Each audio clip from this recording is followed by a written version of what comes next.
네, 안녕하세요. 주식후견인 문견우입니다. 오늘은 SL 바이눅스 쪽이 이제 완전히 마무리가 되었죠. 마무리가 되었으니까 이제 새로운 라인인 우리들 휴브레인 이쪽 라인으로 한번 넘어가 보도록 하겠습니다. 일단은 우리들 휴브레인이 회사 사명이 변경이 되었죠. 초록뱀 헬스케어로 변경이 되었는데요. 이제 여기에 연관되어 있는 이 종목들 중에 이 프로이즈는 이제 했으니까 이쪽 나머지로 한번 가보도록 하겠습니다. 자, 인포마크 관리 종목임에도 불구하고 주가가 뭐 어느 정도는 살아있죠. 다이소보다는 비싸니까요. 그런데 시가총액은 역시 650억 원 정도로 볼 수 있습니다. 매출액이야 뭐 뻔하죠. 우리 기존에서 이제 뭐 20몇 회차 이어온 것만큼 부채 비율이나 매출액은 따라주지 않는 모습을 여전히 보이고 있습니다. 그리고 뭐 주당 순이익 이런 것도 보시면은 연속적으로 계속 마이너스죠. 그죠? 그리고 12월 달에는 좀 더 크게 손실을 보고 있는 것을 볼 수 있습니다. 이 정도면 거의 뭐 회생 불가한 한계 기업이라고 볼 수가 있겠죠. 자, 인포마크가 다시 66억 원 규모의 전환사채를 발행을 결정을 합니다. 그런데 이거에 대해서 투자를 하는 사람이 있겠죠. 이거 왜 투자를 하는지 의문을 가질 수밖에 없는 거예요, 사실. 이런 걸 왜 하는 걸까요, 도대체? 이미 적자가 어마어마하게 하고 부채가 자본보다 더 많은 걸 갖다가 볼 수가 있는 회사인데 이런 회사가 어쨌든 살아보기 위해서 전환사채를 계속 발행을 하는 겁니다. 발행을 하면 발행가에 비해서 주가를 띄운 다음에 이 물량을 개인에게 넘긴다고 수없이 말씀을 드렸죠. 그죠? 자, 이 회사가 하는 것은 인공지능 및 5G 통신기기 전문 기업이다. 이렇게 되어 있는데 일단은 뭐 좋아요. 내용 자체는 AI를 기반으로 했고 뭐 뒤에 나오겠지만 그리고 5G는 이제 대세잖아요. 그죠? 통신망을 갖다가 전 세계에 까는데 어느 정도의 경쟁력을 가진 기업이라고 하면은 이 회사의 제품을 써서 전 세계적으로 이제 통용이 될 수가 있겠죠. 그러면 어떤 한 섹터의 지역만 이렇게 점유율을 가진다고 하면은 회사 자체가 아까처럼 그 영업 적자가 나올 일은 없을 겁니다. 그런데 현실은 그렇지 않죠. 5G 통신 단말 사업을 추진 중에 있다가 최근에는 AI로 넘어갔다 이렇게 얘기를 하잖아요. 이 두 가지가 연관성이 있을 수도 있고 없을 수도 있겠지만 이런 관리 종목 회사에서는 연구 결과가 연관성이 크게 있지는 않을 거예요. 그죠?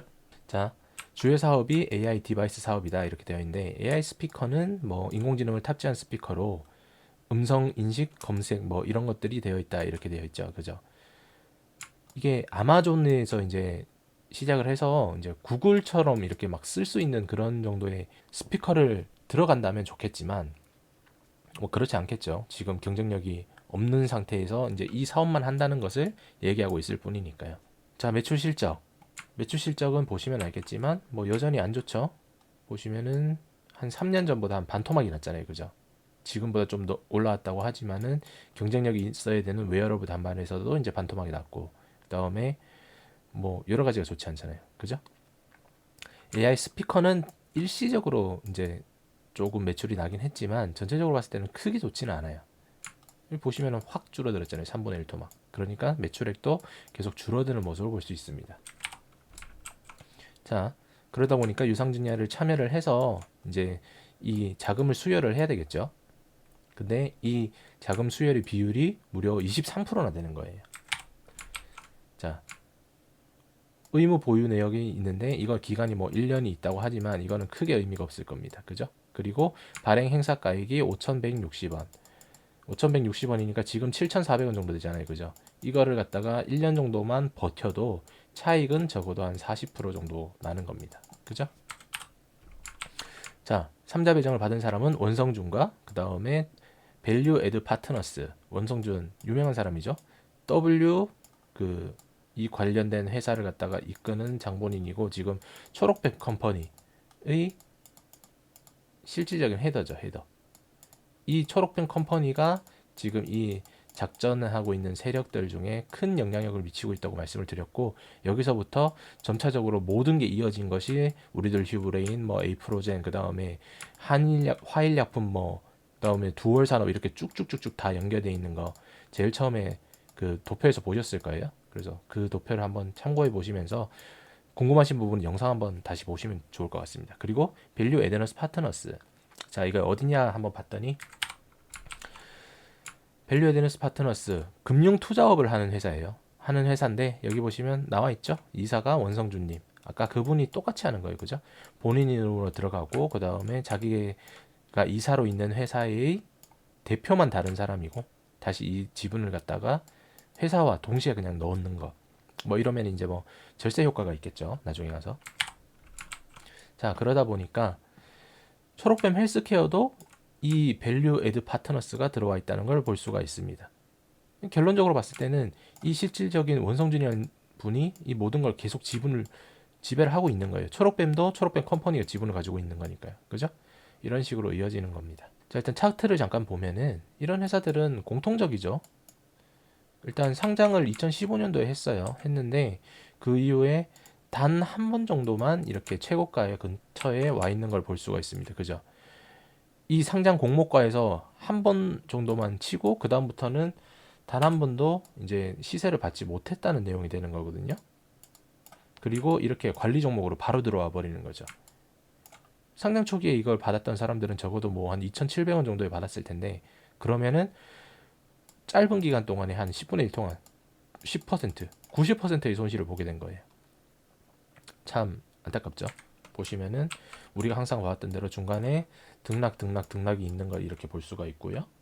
그 다음에 이 종목들이 등락이 있을 때마다 오래 유지가 되질 않아요. 그죠? 보시면 짧게 오버슈팅 크게 나오면서 짧게 털어먹고 나가는 모습을 볼 수 있습니다. 이런 오버슈팅이 있을 때마다 아래에서도 거래량은 계속 터지고 있는 거고요. 그죠? 항상 다 그렇잖아요. 이게 지금 모든 것들이 이런 식으로 해결이 되는 겁니다. 그러면 이때마다 무언가를 움직이는 세력들이 있었겠죠. 그리고 전환가액 자체를 갖다가 이제 교체를 한 금액도 요 정도 선이기 때문에 요 정도 위에서 어떻게든 간에 이 회사의 관리 종목을 벗어나기 위해서 어떤 연관성을 지을 겁니다. 지금 이 회사가 뭐 AI 기술을 가지고 있는 어떤 거다라고 이야기를 했는데, 오늘 공시 내용을 보니까 초록뱀 헬스케어에서 메타에 대한 걸 갖다가 투자를 하더라고요. 헬스케어가 메타에 대해서 투자를 한다. 그러면서 여기에 이 자금이 들어왔다. 근데 하필이면 이게 AI야. 그러면 이 메타와 이 AI를 연계해주는 어떤 시나리오를 만들려고 하는 거겠죠. 그래서 그 부분에 대해서 재료를 갖다가 계속 던지고 이 부분에 차익을 보는 게 아닐까 합니다. 물론 20% 정도가 의무 보유 기간에 들어가 있겠지만, 사실 이 모든 구간에서 그 원성준이라는 분들이 지인이나 혹여나 뭐 지인이나 다른 분들의 자금이 안 들어갔을 거라는 예상을 아무도 할 수가 없잖아요. 그러면 이거 차익을 유통지수 중에 한 50%만 가지고 있다고 하더라도 차명으로 크게 수익이 날 수 있겠죠. 그런 식으로 가는 겁니다. 거기다 이 회사가 이제 또 관리 종목 상당히 안 좋죠. 관리 종목이면 신용이 안 되는 회사. 그러면 이 관리 종목을 탈피하는 어떤 움직임을 보여주면서 신용을 쓰는 개미들을 꼬시면서 주가를 올릴 수도 있겠죠. 그래서 현재 상황에서는 제가 봤을 때 이거는 크게 좋지는 않은 주식인 것 같아요. 증거금 100%도 제가 하지 말라고 말씀을 드리는데 관리 종목을 하시는 것도 이상하죠. 그죠? 그런 겁니다.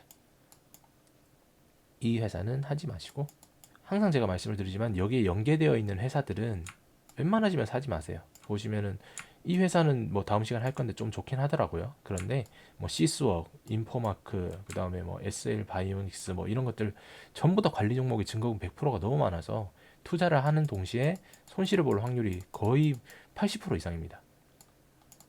80% 이상의 리스크를 안고 수익을 보려고 하는 거는 습관처럼 남아서 이게 나중에 독이 된다고 말씀을 드렸어요. 그러니까 웬만하면 하지 마시고 조금 더 안정적인 투자하실 수 있도록 노력해 보시겠습니다. 저는 오늘 여기까지 하도록 할게요. 다음 시간에는 여기 남아있는 회사들 또 이어서 할 수 있도록 계속 진행해 보도록 하겠습니다. 감사합니다.